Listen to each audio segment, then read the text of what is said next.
안녕하세요, 다워월드입니다. 이번 영상은 오늘 새벽에 있었던 정말 중요한 이슈를 다뤄보려고 합니다.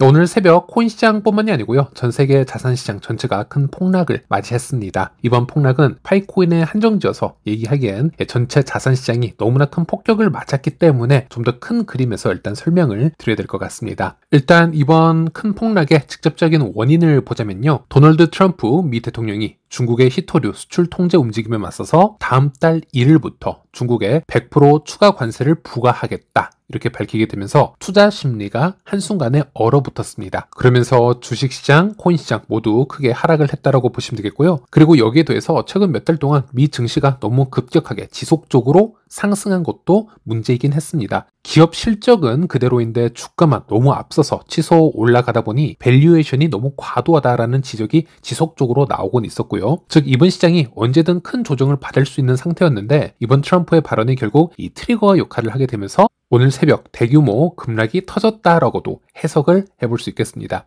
문제는 이 큰 폭락은요, 증시에만 그치지 않았다라는 것이고 투자자들이 리스크 자산에서 큰 금액을 빠져나가려는 움직임들이 보이면서 코인 시장도 그대로 직격탄을 맞았다라고 보시면 되겠고, 특히 알트코인 경우는 매우 심각했습니다. 어제 하루 동안 30% 이상 폭락한 알트들이 정말 많았었고요. 또 트럼프 가문과 연관이 돼 있다라고 알려진 이 월드 리버티 파이낸셜 같은 경우에는 단기간에 최대 60%까지 급락을 기록하기도 했습니다. 그 결과 전체 코인 시장에서 16억 달러 이상의 롱 포지션이 청산이 되는 거의 역대급 대규모 청산이 발생하기도 했습니다. 네, 그리고 비트코인 차트를 보자면요, 최근 신고점을 달성한 후에 이번 여파로 11만 달러 선이 깨졌다가 현재는 약 11만 3천 달러 부근까지 회복해 있는 상태입니다. 아직까지는 일본 기준으로 해서 200일 이평선 아래로 하락한 것은 아니기 때문에 이 비트코인의 상승 추세가 완전히 꺾였다라고 보긴 어렵고요, 어느 정도 조정이 진행이 됐다라고도 우리가 해석을 해볼 수 있겠고, 비트가 폭락하면 알트코인 시장도 모두 주저하는 것이기 때문에 우리가 코인 시장을 볼 때 이 사이클이 살아있느냐 아니면 사이클이 종료가 되었냐를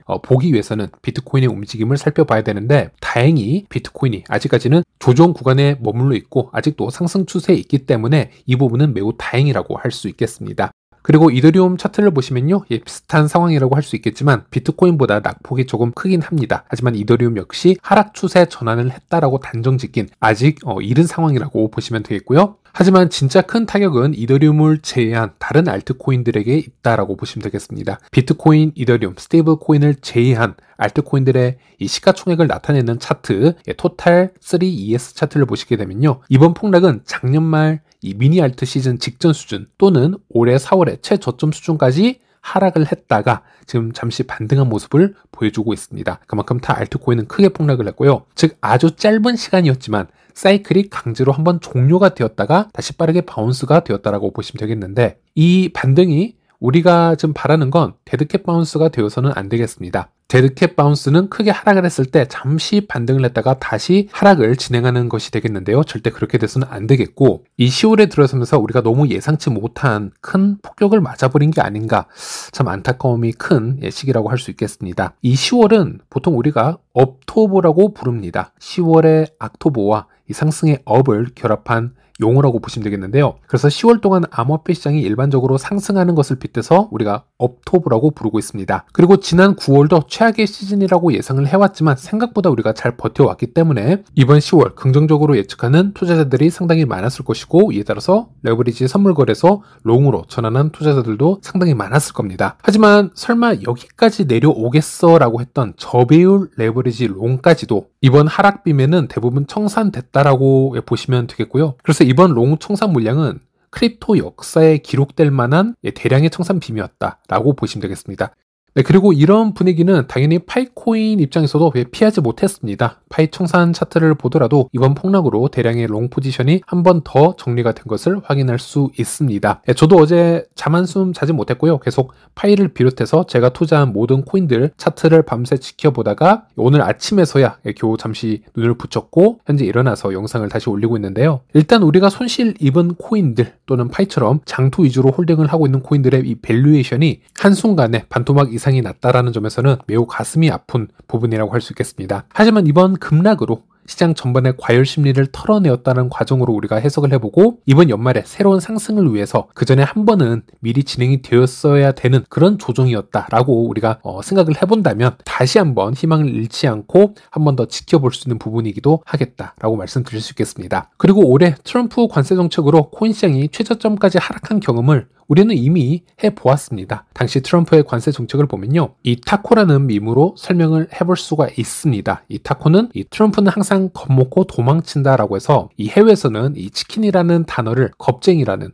뜻으로 사용하기도 합니다. 그래서 도널드 트럼프 미 대통령이 2025년에 미국 무역 전쟁으로 전 세계에 관세를 부과할 것이라고 위협을 하다가도 막상 세계 주가 대폭락 이후에는 관세를 처리하거나 연기하는 등의 이 물러섬을 보여주었기 때문에 이런 증시 폭락은 일시적일 수 있다라는 것이죠. 이번에도 중국과의 관세 정책을 시작하려 하지만 최악의 상황까지 가지 않고 잘 합의나 연기 등을 지속을 하면서 이번 4분기에 투자 심리가 다시 회복되는 가능성 배제할 수 없다라고 보면 되겠고요. 그리고 올해 4분기부터는 알트코인에게 유리한 조건들도 꽤 많이 누적이 되고 있는 상태입니다. 지난 9월에 미국 SEC가 이 스팟 암호화폐 ETF 신청 및 상장 절차를 간소화하는 규칙 변경을 승인을 해주었기 때문에 알트코인 ETF 승인 절차가 매우 빠르게 진행될 가능성이 아직까지 지금 존재하고 있고요. 또 솔라나, XRP, 에이다, 도지 등 주요 알트코인들에 대한 이 스팟 ETF 신청서가 2025년 10월 중순까지 여러 건 제출이 되어 있습니다. 그래서 이런 것들이 왜 중요할 수 있냐면요, 우리가 알트코인 시장을 지금 바라보고는 있지만은 현재 유동성이 알트 시장까지 지금 들어오지 않은 것을 우리가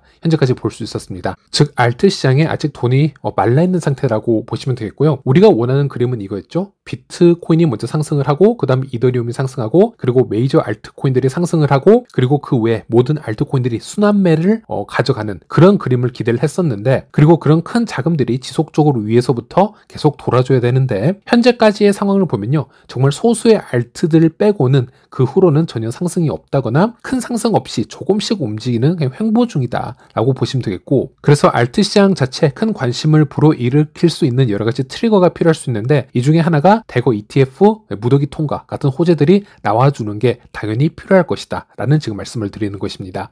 네, 현재 코인 시장 상황 이렇게 정리가 가능하겠고요. 그리고 이번에는 파이 상황 한번 살펴보도록 하겠습니다. 파이 차트를 보시면 현재 처참하게 내려앉은 상태라고 보시면 되겠고요. 현재 파이는 0.2달러까지 내려앉았고 한때 0.15달러까지 일시적으로 폭락하기도 했습니다. 이번 하락에서 파이가 타 알트들에 비해서 더 큰 폭락을 맞이했다라고는 할 수 없습니다. 하지만 문제는 파이가 타 알트들에 비해서 최근 몇 달 동안 상승폭도 큰 것이 아니었기 때문에 다른 메이저 알트가 크게 상승할 때는 파이가 상승을 해주지 못하고 있다가 다른 알트들이 하락할 때 파이도 함께 하락하는 모습을 보여주었다라는 점에서 매우 아쉬운 부분이라고 할 수 있겠고, 그래서 코인마켓 기준으로 파이 시총 또한 많이 내려앉은 상태입니다. 이제는 시총 순위가 49위까지 내려갔다라고 보시면 되겠고요. 최근까지만 해도 알트 시장이 어느 정도 견고하게 바닥을 다지고 있는 상황이었기 때문에 우리는 파이가 자체 호재를 만들어서 조금씩 상승 흐름을 보여주기를 기대를 하고 있었는데, 하지만 이번에 미중 관세 전쟁 여파로 인해서 지금 상황이 좀 더 달라졌습니다. 이제는 파이의 단독 호재나 업그레이드에 의존해서는 좀 힘들 것 같고요. 일단은 시장 전체가 다시 안정적인 흐름으로 전환되기를 기대하는 편이 더 현실적일 것 같습니다. 그 얘기는 당연히 다른 코인들도 그렇겠지만 파이 또한 상승할 수 있는 예상 시기를 이전보다는 조금 더 늦출 필요는 있다. 좀 더 조정해서 기대를 해볼 필요가 있다라고 말씀드릴 수 있겠습니다. 긍정적으로 예상을 해본다면 추가적인 금리 인하와 알트코인들의 ETF 대거 승인, 그리고 미중 관세 문제가 긍정적으로 해결이 된다면 올해 말이나 내년 초에 파이도 어느 정도의 상승을 기대해 볼 수 있는 그런 상황으로 진행이 될 수 있다라고 봐야겠고요. 물론 긍정적인 예측을 해보았을 때 이런 시나리오가 써질 수 있겠습니다. 그리고 X를 보자면 최근에 이 저스틴 우가 파이 관련 포스팅을 올린 것이 있습니다. 저스틴 우는 한때 파이코어 팀의 멤버로 있다가 현재는 독립을 해서 웹 3.0 개인 사업을 진행하고 있고 인플루언서로 활동을 하고 있는데요. 보시는 것처럼 파이 디파이 진화 로드맵이라고 해서 한 이미지를 공유를 해주었는데, 글쎄요, 이 이미지를 보시면요, 정확히 여기 출처가 어딘지는 알 수가 없습니다. 하지만 저스틴 우가 공유를 했기 때문에 우리가 가벼운 마음으로도 한 번은 지켜볼 수 있는 그런 이미지라고 생각을 하고 있고요. 이 저스틴 우의 글을 보자면 파이의 계획은 초보자라도 쉽게 이해할 수 있을 만큼 단순하다. 아직도 파이를 보유하고 있는 친구들에게 이 내용을 공유해 주길 바라고 기회는 기다리고 있다. 지금은 존버할 때이다. 스스로 조사도 꼭 해보시길 바라겠고, 그리고 파이는 과연 어떤 가능성을 보여줄까요? 라고 글을 썼기 때문에 이 파이의 디파이 관련 잠재력을 개인적으로 만들어 본 표 정도로 이해를 하시는 게 맞지 않을까 말씀을 드려볼 수 있겠습니다. 즉 코어팀이 공식적으로 내어놓은 어떤 로드맵 표는 아닐 거라고 저는 보고 있고요. 왜냐하면 지난 비공개 AMA 미팅에서 이미 코어팀은 이 스마트 컨트랙트와 스테이블 코인 관련 기술적 업그레이드에 대한 질문에 대해서는 이것은 코어팀이 절대 미리 공개할 수 없는 부분이다 라고 딱 잘라서 얘기를 했었고, 이번 서울 미드업에서 진행된 부분에서도 똑같은 질문이 청중에서 나왔는데 당시 코어팀은 기술적 업그레이드 상황은 미리 언급할 수 없다라고 얘기를 했습니다. 그렇기 때문에 파이코어 팀이 이렇게 수년 앞을 더 내다봐야 되는 기술적인 디테일한 업그레이드를 미리 로드맵으로 내놓았다라고 할 수는 없을 것 같고요. 그리고 아무리 저스틴 우 전 코어팀 멤버라 하더라도 코어팀이 현재 앞으로 이렇게 개발을 할 것이다 라고 미리 구체적인 예시를 들지는 않았을 거라고 보고 있습니다. 그런데 이 표가 왜 중요하다라고 저는 말씀드리고 싶냐면, 저스틴 우도 그렇지만 제 영상을 보신 분들도 아시겠지만 저는 파이가 앞으로 스마트 컨트랙트는 필수적으로 진행을 해야 되고, 더 중요한 건 앞으로 파이가 자체적으로 미국 달러를 기반하는 스테이블 코인 도입까지도 생각을 해줘야 앞으로 미국의 채택이 될 수 있는 레이어 1 블록체인으로 성장할 수 있다라고 말씀을 계속 해드려 왔습니다. 즉 이 부분은 코어팀에서는 선택의 부분이 아니라 어떻게든 실현을 해야 되는 필수적인 부분이라는 점으로 우리가 해석을 할 수 있기 때문에 여기 나오는 로드맵들은 억측이라고 우리가 평가하기보다는 현재 코인 시장을 잘 이해하고 있는 사람들이라면 파이도 당연히 이렇게 될 수 있어야 된다, 이런 업그레이드를 진행할 것이다, 이렇게 생각을 해볼 수 있다는 것이죠. 일단 읽어보자면요, 일단 현재는 테스트넷에서 테스트 토큰을 생성을 하고 있고, 덱스나 AMM 기능을 실험을 하고 있고, 또 풀의 유동성 공급하는 부분 리스크 없이 디파이 기본 개념 학습하는 시기를 거치고 있다, 이렇게 설명을 하고 있습니다. 이것은 파이 지갑의 최근 업그레이드를 보면 우리가 다 알 수 있고요. 파이가 메인넷 프로토콜은 18버전에 머물고 있지만 이 테스트넷을 보면요, 스텔라의 최신 버전과 동일한 23버전까지 업그레이드가 진행이 됐다는 것을 알 수 있습니다. 그래서 유동성 풀 지원은 물론이고 앞으로 스텔라의 소로반 수준의 이 스마트 컨트랙트도 지원도 염두를 해두고 있다는 것으로 우리가 해석을 해볼 수 있다는 것입니다. 즉 현재는 테스트넷에서만 진행을 하고 있지만 이 모든 것들이 문제가 없다면 메인넷의 프로토콜을 업그레이드 시키고 이 기능을 메인넷에서도 실현할 수 있다는 얘기가 되겠습니다.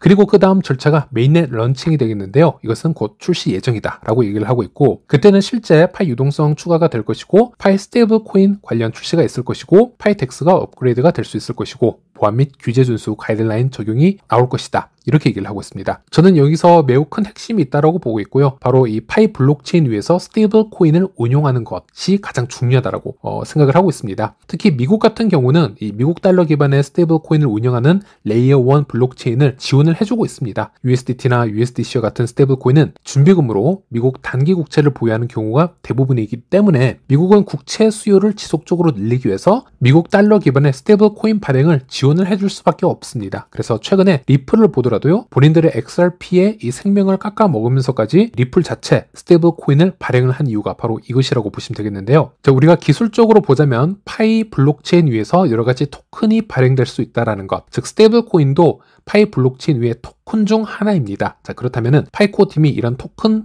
가능화, 그리고 스마트 컨트랙트를 기반으로 해서 여러 가지 디파이 시장을 만든다라는 것은 미국 스테이블 코인을 빠르게 도입해서 이 파이 생태계를 확립하겠다라고도 우리가 해석을 해볼 수 있겠습니다. 최근에 파이코어 팀이 여러 가지 글이나 인터뷰를 다 분석을 해보면요, 파이가 왜 지속적으로 KYC를 중요시하고 있는지, 또 SEC를 언급하면서 가격에 대한 언급을 자제하는지 여러 가지 이유를 보면은 코어 팀이 얼마나 미국 규제에 민감하게 움직이는지를 우리가 알 수 있는데요. 또 앞으로 살아남을 알트코인들의 이 카테고리를 보자면 여러 가지가 나올 수는 있습니다. 예를 들어서 AI 관련 코인이 있을 수 있고, RWA 관련 코인이 있을 수 있고, KYC나 신원 인증 관련 코인 등이 앞으로 살아남을 수 있는 블록체인이라고 볼 수 있겠는데, 이 중 메이드 인 USA 관련 코인들 또한 빠질 수 없는 부분이라고 할 수 있겠습니다. 그래서 코인 개코를 보시게 되면요, 이 메이드 인 USA 관련 순위와 리스트가 나오게 되는데, 예를 들어서 XRP, 솔라나, 서클의 USDC, 카르다노 등등 이런 레이어 1 블록체인들이 메이드 인 USA 관련 코인들이기 때문에 앞으로 죽지 않을 코인들이라고 보시면 되겠습니다. 그리고 여기서 좀 더 내려가 보면 앱토스나 온도 파이낸스, 월드코인 등등 또 알고랜드도 보이고 있고요. 요즘 미국 기반 코인으로 핫한 코인들이 많이 보이고 있는데, 여기에 역시나 파이도 메이드 인 USA로 등록이 되어 있고 Made in USA 레이어 1 블록체인이라고 보시면 되겠습니다. 하지만 파이가 미국 코인으로 좀 더 큰 인정을 받기 위해서는 여러 숙제가 남아있는데, 저는 파이가 미국 국채를 사갈 수 있는 미국 스테이블 코인을 발행하는 전문 레이어 1 블록체인이 될 수 있어야 된다고 볼 수 있고요. 또 미국 규제에 맞춰서 KYC를 좀 더 까다롭게 지원하는 레이어 1 블록체인으로 유명세를 떨칠 수 있어야 된다. 그래서 그 스테이블 코인을 통해서 여러 디파이 시장을 크게 일으키는 레이어 1 블록체인이 되면은 더 확고하게 생존이 가능한 블록체인이 될 수 있을 거다. 저는 이렇게 지금 내다보고 있기 때문에, 다시 돌아가서 파이의 이 스테이블 코인 도입의 경우에는 앞으로 그럴 수도 있지 않느냐라는 생각보다는 정말 코어팀이 이 부분을 필사적으로 실현을 해야 되는 부분이 아닌가, 저는 이렇게도 생각을 하고 있습니다. 네, 그리고 최근 제 채널에서 이 서울에서 열렸던 미트업과 이 싱가포르 2049 코어팀 이 스피치 번역 영상을 풀로 제가 올려드렸는데요. 이번뿐만이 아니고 지난 비공개 AMA부터 여러 챗에서 코어팀이 어떤 이야기를 해왔었는지, 그리고 해외 메가모더나 개발자들이 어떤 대화를 코어팀으로부터 듣고 공유를 해주었는지를 저는 모두 종합을 해볼 수가 있었는데, 물론 저는 기본적으로 파이의 철학과 뿌리를 존중을 하고 충분히 이해를 하고 있습니다. 또 응원을 하고 있고 파이 커뮤니티가 성장할 수 있도록 지속적으로 지원을 하고 싶은 것이 제 생각입니다. 하지만 항상 좋은 얘기만을 할 수가 없는 것이고, 전체적으로 프로젝트의 방향성이 이어지도록 80%에서 90%는 응원을 하더라도 10에서 20% 정도는 반대적인 이야기도 할 수 있어야 된다라고 생각하고 있습니다. 그래서 제 영상이나 X 포스팅을 제대로 보신 분들이라면 그 비율에 맞춰서 제가 제 의견을 피력해 왔다라는 것을 알 수 있으실 것이고요. 한 예로 저는 수년 전부터 파이의 코어팀의 마케팅 부족의 아쉬움을 얘기를 해왔었고, 가능하면 리플이나 스텔라가 그랬던 것처럼 파이도 전문 경영인을 스카우트해오는 게 맞다라는 부분을 말씀드려왔습니다. 그리고 파이 코어팀의 니콜라스나 청디아오는 너무나도 학자적인 마인드를 가지고 있기 때문에 비즈니스적으로 보았을 때는 조금 부족한 부분들이 엿보인다라는 제 개인적인 얘기를 지속적으로 해왔었습니다. 그래서 이런 관점들을 10에서 20% 정도 유지를 하면서 이번에도 번역 작업을 하면서 이번 스피치를 풀로 보았는데요. 물론 대부분은 훌륭한 스피치였고 이것으로 많은 파이오니어들이 코어팀의 뜻을 잘 이해했을 거라고 생각을 하지만,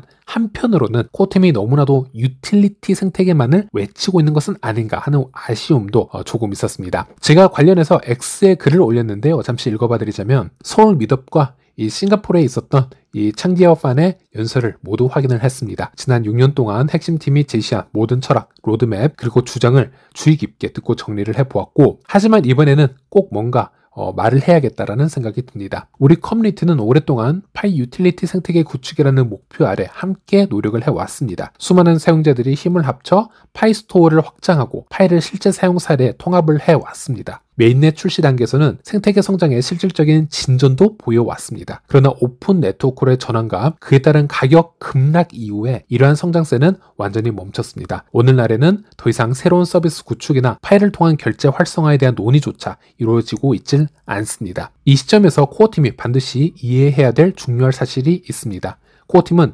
유용성이 우선이고 가치는 그 뒤를 따른다라는 점을 꾸준히 강조를 하면서 단기적인 가치 추구나 수익 중심적인 접근 방식에 대해서 경고만을 해왔습니다. 하지만 현실은 지금 그렇게 쉽지 않음을 알 수 있습니다. 가치 없는 자산 위에 유용성을 구축하는 게 매우 어렵습니다. 개발자가 파이 위에서 앱을 개발할 수 있고 판매자가 파이 스토어를 운영할 수 있다면 그것은 파이의 현재 가치가 매력적이라는 뜻이 될 수 있고, 또 앞으로도 계속 우상향할 수 있을 거라고 믿기 때문입니다. 다시 말해 이 유용성과 가치는 무엇이 먼저이냐 순서의 문제가 아니라 균형 있게 성장해야 되는 두 가지 상호 보완적인 요소라고 할 수 있겠습니다. 유틸리티 생태계 구축 과정에서 파이의 가치가 폭락을 해서 아무도 개발이나 운영에 관심을 두지 않게 된다면 바로 그때 코어팀이 직접 개입을 해서 가치를 보호하기 위해서 적극적인 조치를 취해줘야 될 때라고 보시면 되겠습니다. 우리가 크립토 시장을 보면요, 이런 상황이 닥쳤을 때 개발팀들은 공격적으로 바이백 프로그램을 실시하거나 토큰 소각 정책을 얘기를 하거나 또는 초기 마케팅 캠페인을 진행을 해서 사용자 유지 및 가격 안정화를 어떻게든 도모하려고 합니다. 하지만 커뮤니티의 거듭된 요청에도 불구하고 코어팀의 대응은 변함이 없습니다. 유틸리티에만 집중하고 투기적인 접근은 거부한다라는 얘기만 하고 있습니다. 그래서 이런 아쉬움을 X에 제가 직접 올리기도 했고, 또 제가 이렇게 글을